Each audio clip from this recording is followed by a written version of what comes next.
Aš manau, kad kiekvienas žmogus turėtų susidraugauti su savo burnos higienistu ir reguliariai pas jį lankytis, nes jūs nustebsite, kiek daug burnos higienistas gali padėti jums išsaugoti burnos sveikatą, bet tuo pačiu ir išlaikyti bendrą gerą savijautą, taip pat ir gražią, švarę šypseną.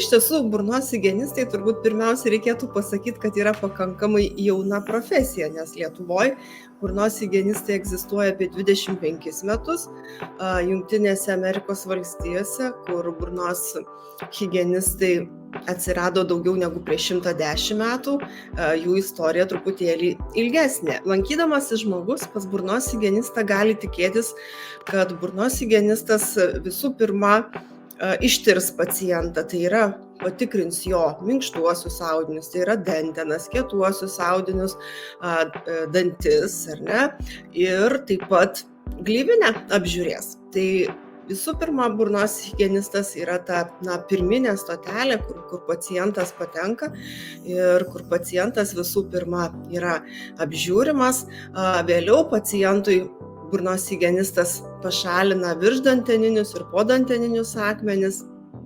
Taip pat burnos higienistas nupoliruoja dantis ir įvertina individualią kiekvieno paciento būklę. Paciento konsultavimas, edukavimas, motyvavimas. Tai tuo pačiu mes galim tikėtis, kad burnos higienistas apžiūrėjęs jūsų burną, jūsų burnos audinius ir organus, galės pastebėti problemas labai ankstyvoje fazėje. Tai yra, kada problema dar yra labai nedidelė ir jos pašalinimui, jos sutvarkymui gali prireikti tikrai žymiai mažiau laiko, žymiai mažiau resursų ir žymiai mažiau diskomforto.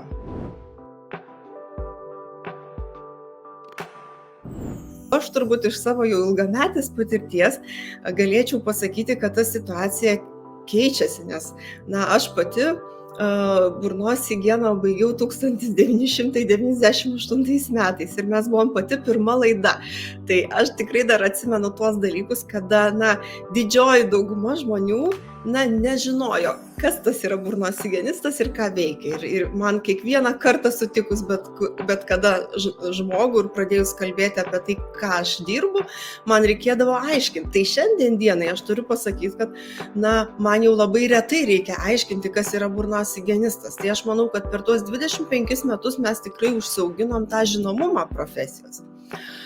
Kitas momentas, kad tikrai nėra, kad visi žmonės patenka pas burnos higienistą. Tikrai aš manau, kad didelė dalimi, bet kuriuo atveju prie burnos higienisto profesijos žinomumo prisidėjo gydytojai odontologai, kur iš tiesų dažnai pacientai kreipėsi ir kreipdavosi anksčiau ir dabar galbūt kreipiasi tada, kai jau yra ekstrinė situacija, ar ne, kada skauda, kada jau yra aiški problema.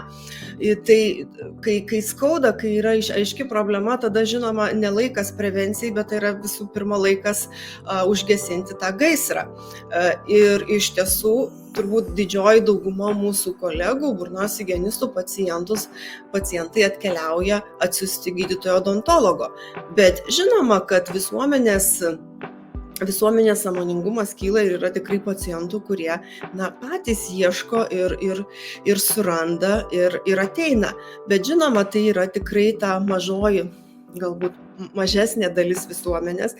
Tikrai mes norėtume, kad tas sąmoningumas augtų. Ir čia turbūt yra neatsiejama tas rūpinimasis burnos sveikata, yra neatsiejama dalis nuo rūpinimosi visa savo sveikata. Ir kada mes, kada žinosim, kad visuomeniai žmonės linkę patys prisimti atsakomybę už savo sveikatą, kad jie supranta, kad ir reguliari burnos higiena, ir teisinga mityba, ir reguliarūs apsilankymai, ir fizinis krūvis, ir mūsų pasirūpinta emocinė būsena. Yra visa tai labai svarbu ir už tai atsakingas iš tiesų kiekvienas žmogus individualiai rūpintis.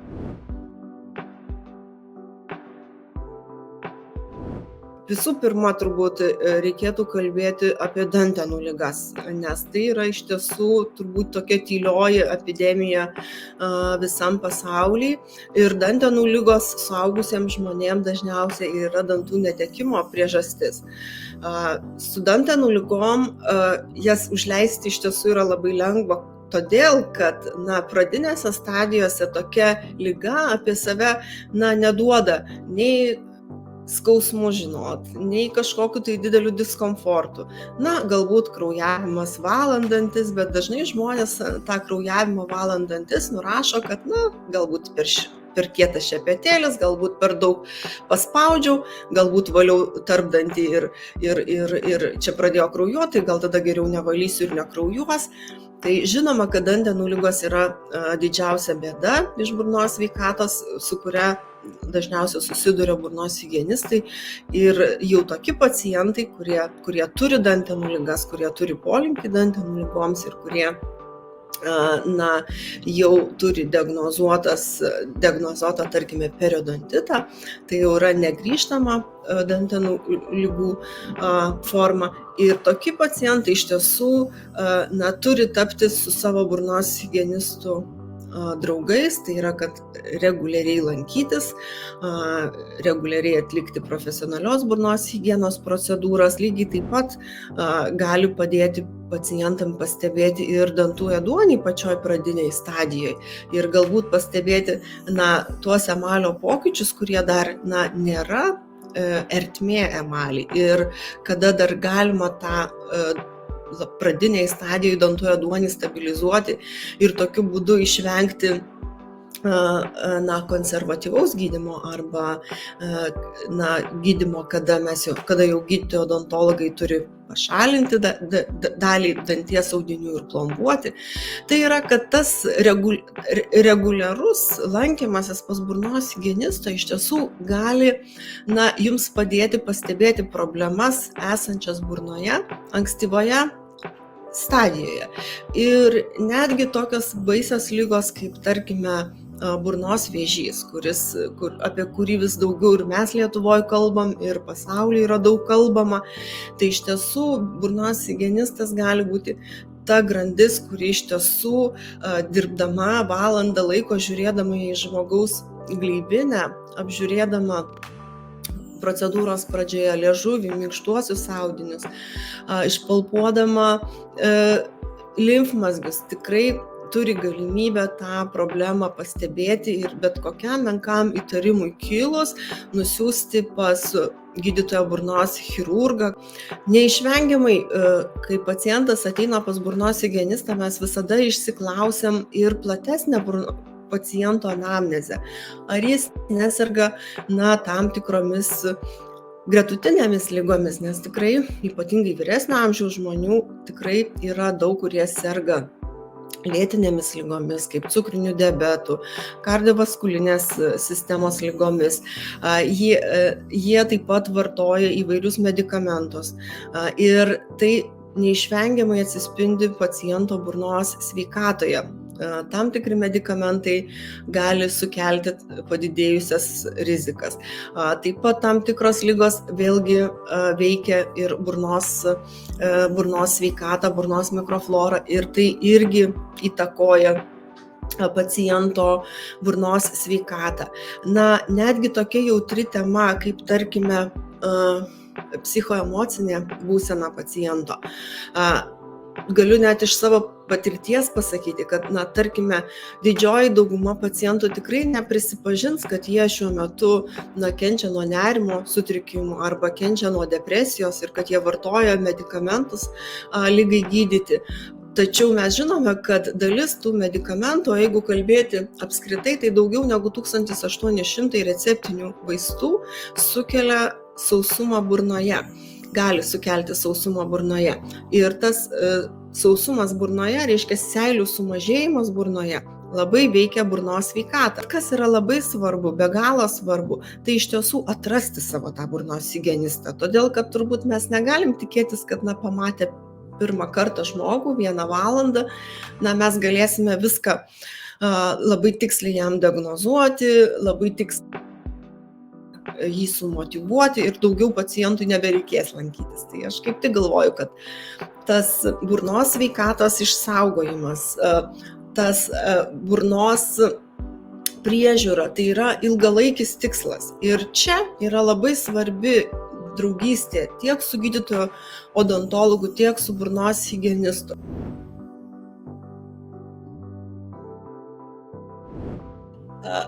Aš taip seniau, kai buvau jauna specialistė, taip darydavau. Dabar aš pasakysiu, kad aš tikrai niekad nemokau taip, tiesiogiai žmonių valyti, todėl, kad, tam tikras ir orumo klausimas, aš vis tik galvoju, kad, pacientai, dantų valymas vis tik nėra raketų mokslas. Tai, kad išmokti dantis valyti teisingai, mes visi turim galimybės, tai turbūt niekas nesiginčys.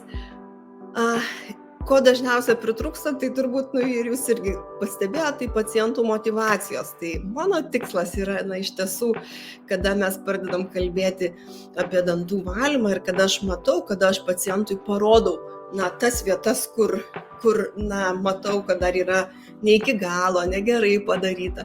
Tai šitoj vietoje aš iš tiesų visą laiką stengiuosi pacientus pačius sumotyvuoti. Kodėl svarbu tose vietose, kodėl svarbu visur gerai išvalyti, ar ne? Kodėl ne tik priekinius dantis išsivalyti, ar ne? O tarkime, kažkur tai sunkiau matomose vietose palikti. Tai aš čia vis tik manau, kad yra geriausia pacientui žinoti, kodėl jis tą turi atlikti ir dėl to tie tokie vizitai, kada mes galim, aš galiu pacientą po 3 mėnesių matyti, po 6 mėnesių matyti, tada mes galim matyti tą dinamiką, kaip pacientui sekasi, aš jį tada galiu pagirti, tada parodyti, kur dar truputėlį pasistengti reikia. Tuo labiau, kad tikrai pacientam yra didžiulis pasirinkimas priemonių. Yra, tarkime, dažančios tabletės, yra dažančios apnašas pastas, yra dažantis skalavimo skysčiai apnašas. Tai pacientas tikrai turi galimybę ir namie, tiesiog nusidažyti tas apnašas ir valyti tol, kol nebeliks apnašų, taip mokintis, kaip tą padaryti.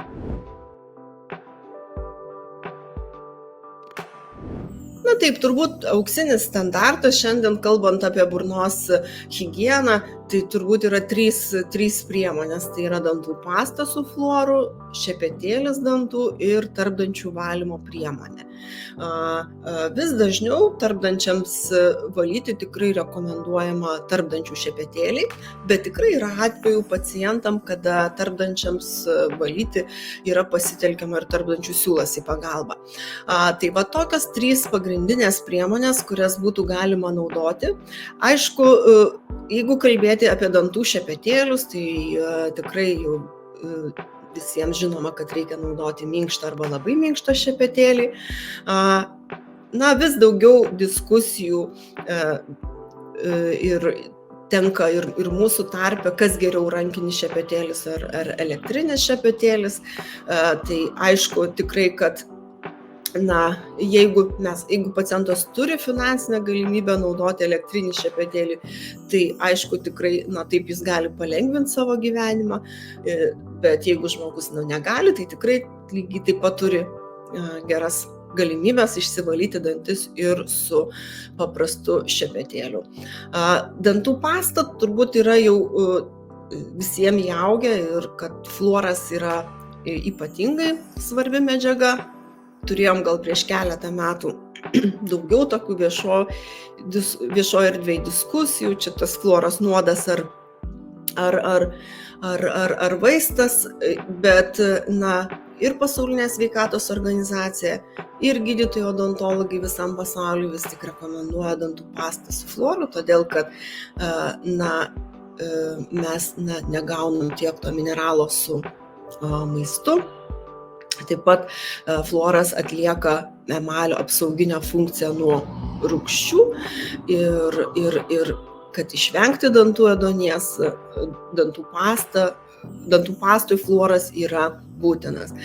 Daugiau galbūt tų diskusijų yra dėl tarpdančių valymo irgi be mano paminėtų tarpdančių siūlų, tarpdančių šepetėlių dar gali būti ir įvairios kitos priemonės tarpdančiams, bet, turbūt ką aš norėčiau pasakyti, kad tikrai yra didžiulis arsenalas priemonių, kurios gali būti naudojamos burnos higienai namuose. Tačiau čia yra labai svarbu atsirinkti ir naudoti tą, kas jums yra naudinga, tą, ką jūs galite naudoti ir tą, kas bus reguliariai naudojama. Todėl tikrai visada aš rekomenduoju pasiklausti savo burnos higienisto ar gydytojo odontologo, kurios priemonės jums tiktų labiausiai. Todėl, kad yra tam tikrų niuansų ir vis tik individualiai parinktos priemonės gali duoti patį geriausią rezultatą.